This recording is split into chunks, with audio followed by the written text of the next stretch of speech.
Hey guys, just going to have a quick look at how to do a new and or returning family registration. So the families is where they would normally log in, but we're just going to go straight to registrations. Once we're in here, we can just put in either the area code or the city name or suburb name that we're looking for. In this case, it's got my demo center. So I'm just going to go there. So this is one way that a family can get to register, is to use the global search. Alternatively, where we're going to now is the center's homepage for registration. So there's a URL for this page. They could copy this and put that in their Facebook or on their website or wherever to bypass needing to search for the center. It just takes you straight to the center, so it just removes a step. But basically this screen here then has a variety of information. I can then just go register. Once I'm in here, if I've got a username and a password from previously used, then as I'm a returning family, it will then let me log in. So I can either create a new family, if I was a brand new family. I'll just show you what that looks like. So I'll just open up a new screen here. So they have to fill out their first name, last name, contact, email, some marketing list details, search for their home. We'll populate all the fields, put in the secondary person, and so on. And then I'll let them go on, but I'll just go back. So it's the same steps if you're a returning or a new family. Obviously the main difference here is I'm actually a returning family, so I don't have to fill out all that information because it's already got all my details. So to make it a bit quicker, I put in my email, password. I've logged in, it's already got my information from last time, so I don't have to fill that out. I can review or edit things. I can't review or edit my email, but if I've changed home location or my mobile, or I want to put some uppercase and that sort of thing in the names, and I can do that. And then we go next, and we'll see up the top here we're on the family page, then we're going to the members page, extras, questions, summary, and payment. So one lot of family details. Here are the athletes from last time I was here, so last season.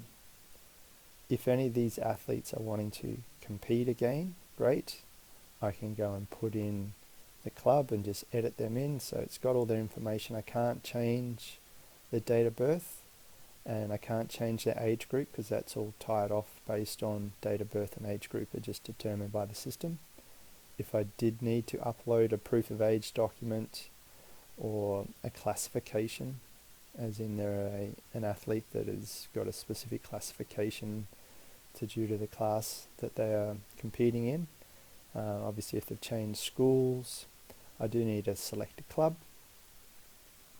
And then any medical information, and this club or centre also has a trial, so I could do a 10-day trial or just do the full season. So we just stay with the full season. I better make Grace a female. So now I've got this one athlete. These other three athletes are not going to be participating straight up. They've got some other sports and they're going to think about what they're doing. So one athlete is competing this year for sure. These other three are waiting to be determined based on when their other sport finishes. So I'm just going to go next. If I want to select grab a big red hat or some other thing, then I can. Here we've got questions, so will you be able to help out with this each week? Yes. And whatever else I need to fill in here. And next. Now here's my summary page. And obviously I can go back and edit any of these if I need to. And then the final page is my payments. So here's my total. There's a family charge that they've put on top. There's also the hats that I bought. processing fee, and there's my total. So if I had a discount code, I could throw that in there now to create a discount.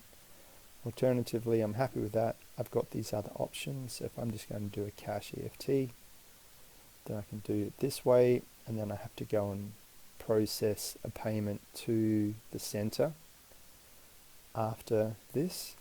If I wanted to do credit card, then I put my credit card details in here. And if I wanted to do PayPal, then I'd click on this and it would go through and transact that. So because I don't want to have to pay this out of my card right now, I'm just going to do cash. That's optional, so you don't have to allow cash to be available. But in this situation, in this demonstration, cash is an option. Otherwise, it would only have PayPal and credit card, and cash would not be visible, so everyone would have to pay online. So if I do this option now, we'll go through and process. Once it's finished completing the transaction, we'll come up with this screen here. I'm just going to go to my emails.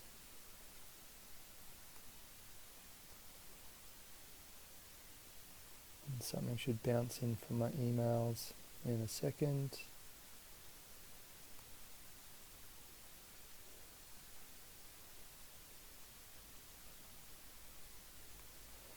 I can go and print this too if I need to. So here's a copy of everything. I just heard some emails come in. Here we go. So this is the welcome email that came from the center, and I'll show you how that was constructed. And then here is the confirmation as well. So here's basically what that printout would have provided me. So the emails have worked. I'm now registered. Happy days. So the families can just close out this screen. Now if we jump into the center administration area, so back in demonstration, go to registration status manager. We'll see that we've got an unpaid, which is this Fredrickson one that I've just done for $294 or $298. If I want to see the athlete, here they are. This can be automated, the numbering, but let's just give Grace a number. She can be number 12. Proof of age, yes, we've seen her details from when they turned up and gave us some money, and just update that. We've got options here. If this family wants to still pay with their card, but they're physically standing in front of me at the center, we can allow that to happen. If I click on Manage, open up a new tab. In here, this just gives us a snapshot. So they could pay now, and we could go and put in their credit card details. And in doing so, the moment they've paid, the value will come off to Timing Solutions, being this amount here. The center will, but the family themselves will actually pay the total amount right now, but that's how much will actually be left over for the state and to cover fees. So at this point in time, if we did pay, that would become a fully transacted athlete and would all be complete, and that would be an actual athlete in the home page and in recording sheets and so on. Alternatively, if they weren't in front of me but they rang up and said, oh, I want to pay, then I can click on this and send them the link for them to go and pay. But either way, they would move from unpaid to paid and would have a new athlete in the database, and they'd be on my recording sheets and ready to go. This incomplete shows us one of those that I had started by opening up that other screen. So this is actually a transaction that isn't going to be completed because we did this previously. So this lets me also go and help centers or help athletes and families that have started a nomination that need a hand. So we can jump in here and then continue and go and bounce into their registration and help them out along the way. But I can just delete this one because that was just an example earlier. So I've only got one unpaid which in theory would be paid and incomplete. And that's the basics of how the registration process works for a new and or returning family. Thanks for your time.